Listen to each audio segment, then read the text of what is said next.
Hello students, how are you all? I hope you are fine. Now we are reading chapter 6, What is Amiss with Us?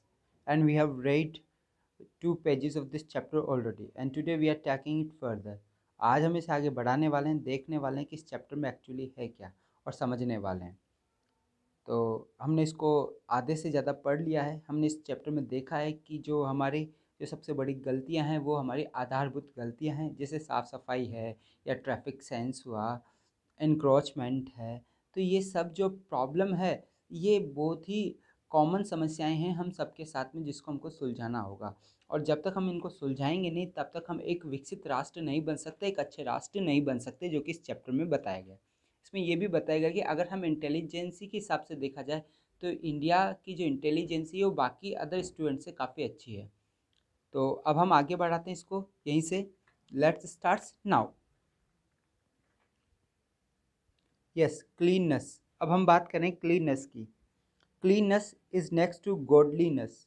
कि क्या कह रहे हैं कि जो सफाई है उसका स्थान ईश्वर के बाद में आता है। That seems to remain an obstacle sorry absolute age now. और एब्सोल्यूट एज का मतलब है काफ़ी पुरानी बात, कि अब ऐसा लग रहा है कि ये बात सिर्फ एक कहावत के लिए ही सही है, एक बहुत पुरानी बात लग रही है कहने को। We are so used to uncleanness that it doesn't seem to affect our senses, leave aside annoying us. क्या अगर हम इतने आदी हो गए हैं अस्वच्छता के कि ये हमको अफेक्ट ही नहीं करते, हमारी सेंसेस को, हमारी समझ के ऊपर कोई प्रभाव ही नहीं डालती, प्रभाव डालती हुई नज़र नहीं आती। इसके अलावा हम गुस्सा आना तो दूर की बात, गुस्सा आना तो दूर की बात, हम इसके ऊपर कोई रिएक्ट ही नहीं करते। किसको लेकर? गंदगी को लेकर। कि जो लोग बाग है वो गंदगी को देखकर बिल्कुल भी क्या नहीं करते हैं, कोई भी रिएक्शन नहीं देते, उसकी तरफ जो है विकर्षण नहीं होता उनका, ये देखने को मिल रहा है। We throw the rubbish and waste material wherever we like. और जो कचरा है या जो वेस्ट मटेरियल है जहाँ इच्छा होती है वहाँ हम फेंक देते हैं। Maybe roads, public transport, educational institution, historical monuments, government buildings, I do not spare even holy places of worship. कि क्या कह रहे हैं कि वी थ्रू द रबिश, हम कचरा फेंकते हैं, वेस्ट मटेरियल फेंकते हैं जहाँ पर हमारी इच्छा होती है, चाहे ये रोड हो, चाहे पब्लिक ट्रांसपोर्ट मतलब यातायात के साधन हो, या फिर शैक्षणिक संस्थान हो, या ऐतिहासिक स्मारक हो, या फिर सरकारी भवन। Do not spare even holy places of worship, यहाँ तक कि हम जो वर्शिप के, पूजा के जो पवित्र स्थान है उनको भी हमने नहीं छोड़ा है, उनको भी हम गंदा कर देते हैं। इन are fond hope of keeping our house or home clean, we do not hesitate in making our neighbors home unclean।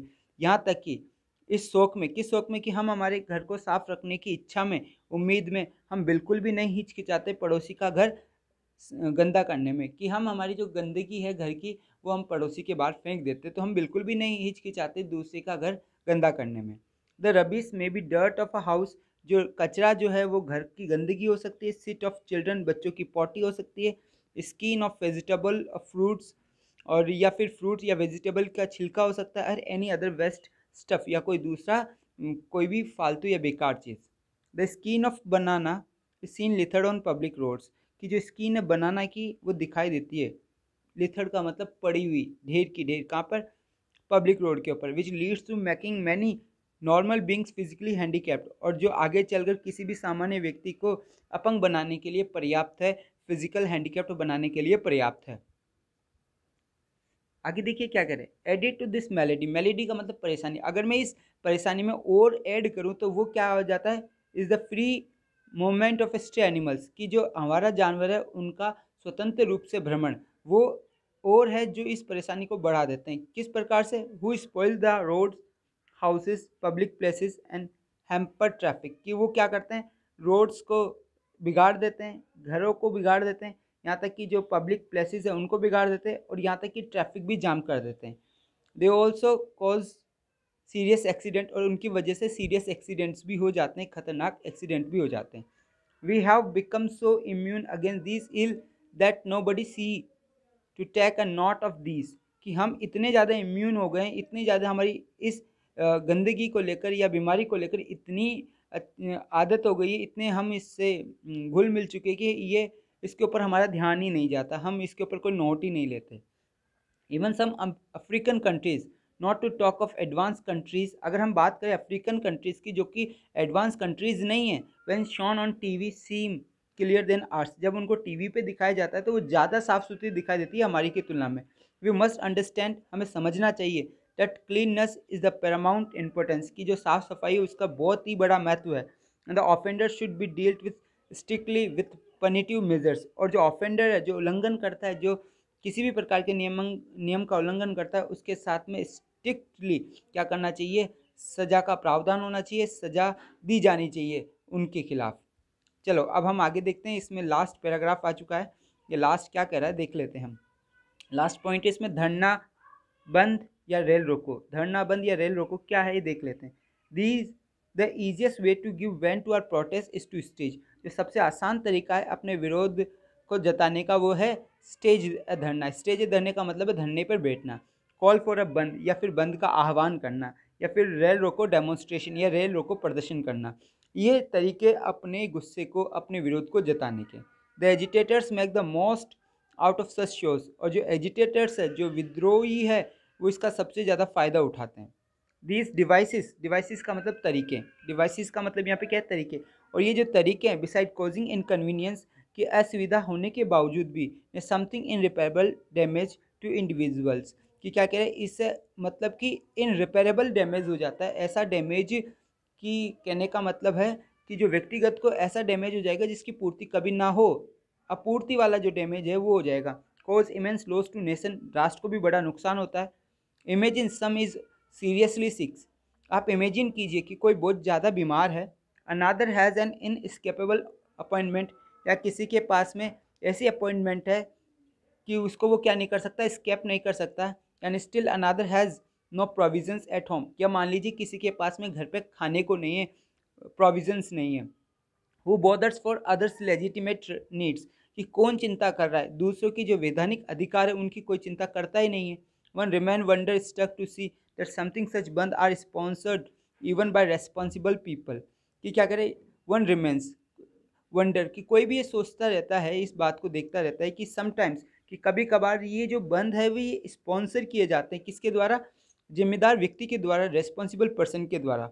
Occasionally this demonstration become violent, और अवसर अवसर पे देखा गया कि ये जो डेमोन्स्ट्रेशन है ये काफ़ी वायलेंट हो जाते हैं, causing further loss to national property, और आगे चलकर ये राष्ट्रीय संपत्ति को भी क्या करते हैं, काफ़ी नुकसान पहुंचाते हैं, और मानवीय जीवन को भी काफ़ी नुकसान पहुंचाते हैं। ये इस प्रकार के प्रदर्शन में कई बार लोगों की जान चली जाती है, उनमें भी काफ़ी हानि होती है।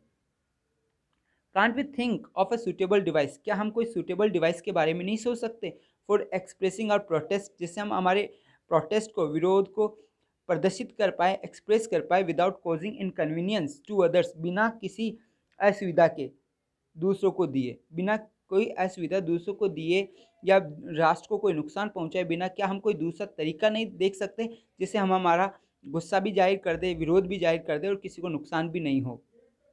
इन Japan the workers of a shoe factory wanted to demonstrate their protest, कि जापान के अंदर बात करें, जो वर्कर होते हैं शू फैक्ट्री के, अगर मान लीजिए वो डेमोन्स्ट्रेट करना चाहते हैं अपने विरोध का, अपना विरोध का प्रदर्शन करना चाहते हैं, they made shoes of different size of right foot, तो वो क्या करते हैं कि वो अलग प्रकार का जूता बना देते हैं दाएं पैर का सिर्फ। When the dispute was settle they made shoes of left foot दस कंप्लीटिंग पेयर्स, और अगर आगे चलकर अगर ये जो डिस्प्यूट है, ये जो मतभेद है, ये सही हो जाता है, तो वो क्या करता है, they made shoes of left foot, तो वो लेफ्ट फुट का भी शूज बना देते हैं। इस प्रकार से जो पेयर है, जो जोड़ी है, वो कंप्लीट हो जाती है। It's caused inconvenience to none, और इससे किसी को इनकन्वीनियंस नहीं होती। The initial loss to the owners, और जो प्रारंभिक लॉस होता है वो किसको होता है, मालिक को होता है। Was made good a little later, जो बाद में चलकर सही भी हो जाता है। Alternatively the protester may follow the path of the satyagraha और hunger strike shown by Mahatma Gandhi, जो प्रोटेस्टर है वो फॉलो करते हैं किसके, सत्याग्रह के पाथ को या भूख हड़ताल को, जो महात्मा गांधी के द्वारा दर्शाया गया। As they would then put only themself to inconvenience for their cause, और वो क्या करते हैं, दे पुट ओनली देमसेल्फ, वो अपने आप को असुविधा पहुंचाते हैं किसी भी कोज के लिए, उनकी कोज के लिए, मतलब कोई भी कारण होता है तो वो दूसरों को नुकसान नहीं पहुंचाते, खुद को नुकसान पहुंचाते हैं, जैसे गांधी जी ने हमको रास्ता दिखाया है सत्याग्रह का या हंगर स्ट्राइक का। All these minor issue are of major significance, ये जितने भी माइनर इश्यूज़ है ये काफ़ी महत्वपूर्ण इश्यूज़ है। If things like these are set right, अगर इस प्रकार की चीज़ें सही हो जाए तो progress, prosperity and pleasure will knock at our door, तो फिर प्रगति, संपत्ति और खुशी ये हमारे दरवाजे को खटखटाएगी। मतलब कि प्रोग्रेस, प्रॉस्पेरिटी और प्लेजर ये सब हमारे घर में होगा, ठीक है, अगर हम सभी चीज़ों को सही ढंग से रखते हैं तो ये हमने चैप्टर देखा, काफ़ी अच्छा चैप्टर था। और हमारा जो सेंसेस है, जो सिविक सेंस है, उसको इम्प्रूव करने की बात की गई है। सामाजिक जो हमारी जो व्यवस्था है उसको ठीक करने की बात की गई है। ओके, तो we have completed this chapter and the question answer you will get very soon. जो क्वेश्चन आंसर है वो आपको जल्दी मिल जाएंगे। और goodbye, take care your self.